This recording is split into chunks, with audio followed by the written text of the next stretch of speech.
अफगानिस्तान के ताजा हालात पर भारत की लगातार नजर बनी हुई है। केंद्र सरकार ने सर्वदलीय बैठक में सभी राजनीतिक दलों के नेताओं को अफगानिस्तान में चलाए जा रहे मिशन एयरलिफ्ट की पूरी जानकारी दी। विदेश मंत्री एस जयशंकर की अगुवाई में हुई इस बैठक में सारी जानकारी शेयर की गई, जिसमें भारत के मिशन एयरलिफ्ट के बारे में बताया गया।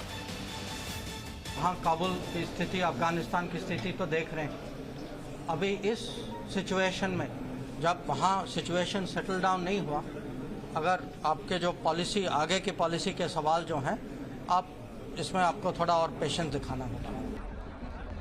अफगानिस्तान के लिए जारी की गई हेल्पलाइन पर 15,000 से भी ज्यादा लोगों ने संपर्क किया है और मदद मांगी है।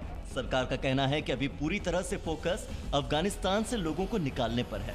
भारतीय वायुसेना और दूसरी एयरलाइंस की मदद से लोगों को भारत लाने का काम किया जा रहा है। अभी तक भारत से दोहा और दुशांबे के रास्ते लोगों को दिल्ली लाया गया है।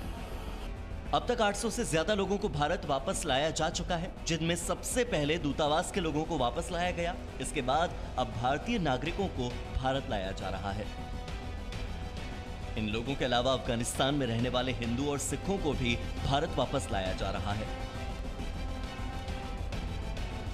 मिशन एयरलिफ्ट की खास बात यह है कि भारत सिर्फ अपने नागरिकों को ही वापस नहीं ला रहा, बल्कि पड़ोसी देश नेपाल के अलावा लेबनान के नागरिकों को भी सुरक्षित बाहर निकाल रहा है।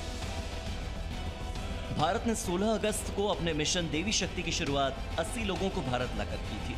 भारत सरकार ने सर्वदलीय बैठक में जानकारी दी है कि दुनिया की तरह भारत भी तालिबान को लेकर अभी वेट एंड वॉच की भूमिका में है।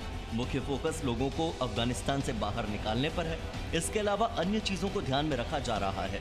राजनीतिक दलों ने भारत सरकार के प्रयासों की काफी सराहना भी की है। ब्यूरो रिपोर्ट, जी मीडिया। और इसी खबर पर ज्यादा जानकारी के लिए हमारे संवाददाता ब्रह्मा प्रकाश दुबे हमारे साथ जुड़ गए हैं। ब्रह्मा, एयरलिफ्ट ऑपरेशन तो लगातार चल रहा है और अभी सबसे जो जरूरी है वो ये कि ज्यादा से ज्यादा लोगों को इवैक्यूएट किया जा सके।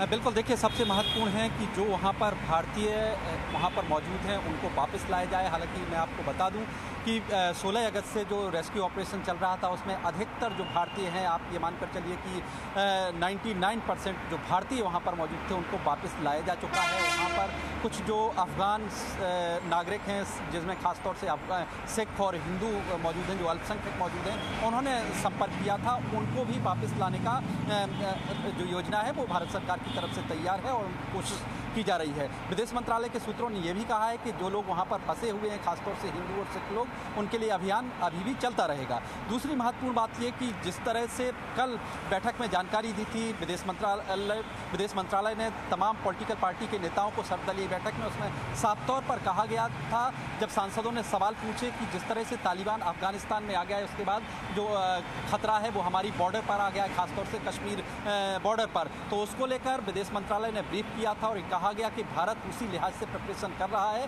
क्योंकि खतरा ये है कि पीओके के रास्ते सीधे आतंकी कश्मीर तक पहुंच सकते हैं। ये बड़ा खतरा है, तो उसके लिहाज से भी भारत अपनी जो रक्षा तैयारियां हैं वो कर रहा है। लेकिन महत्वपूर्ण बात यह है प्रियंका कि इस सब के बीच पूरी दुनिया को जो एकजुट होना चाहिए आतंक के खिलाफ, वो कहीं एकजुटता नहीं दिख रही है। देखिए, इतना बड़ा हमला कल काबुल में हुआ, एकजुटता बहुत जरूरी है, तभी मौजूदा स्थिति पर काबू पाया जा सकता है। ब्रह्मा, बहुत शुक्रिया आपका, लगातार एक जानकारी हम आपसे जुटा रहे हैं। Presenting B News app, available on Google Play and App Store. Download it now.